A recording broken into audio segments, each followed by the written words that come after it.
Naka-move on na ako. Bigla ka namang nag-send ng tilapia mo.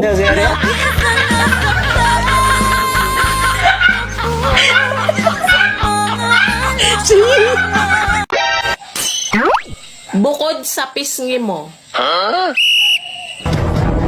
ano pa ang matambok sa'yo?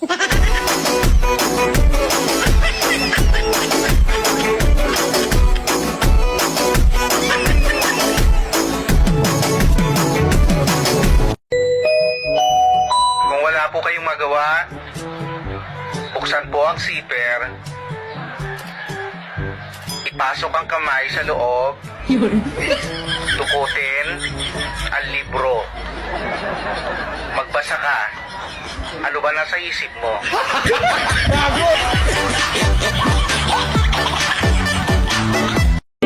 Sa Paskong darating,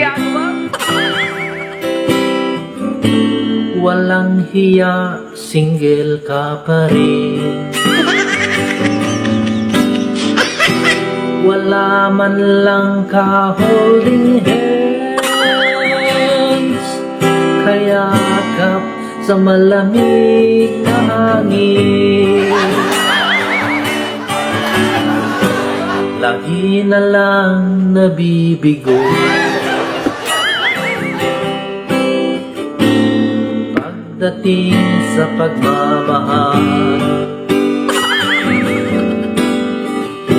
Kung nagmahal ng tapat, nilagawa naman ako para kimutan. Pag ang babae mahilig sa kape, asahan mo, kape ranggot lang din ang didi.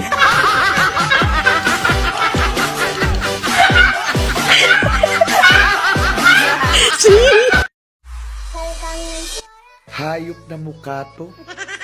Kaya pala hindi tayo naglo-glow up. Kasi yung sabon sa puwit, sabon din sa mukha.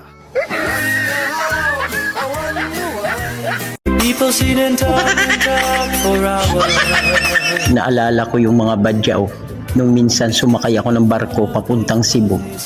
Naghagis ng mga barya ang mga pasahero, sinisisid ng mga badyaw. May isang pasahero na aliw sa kanila.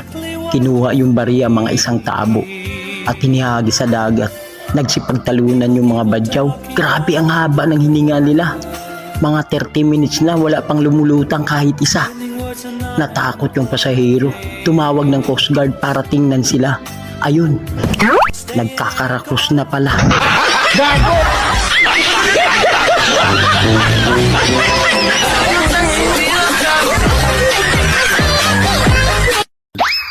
Sa mga walang kayakap po ngayon, mag-jacket na lang po tayo.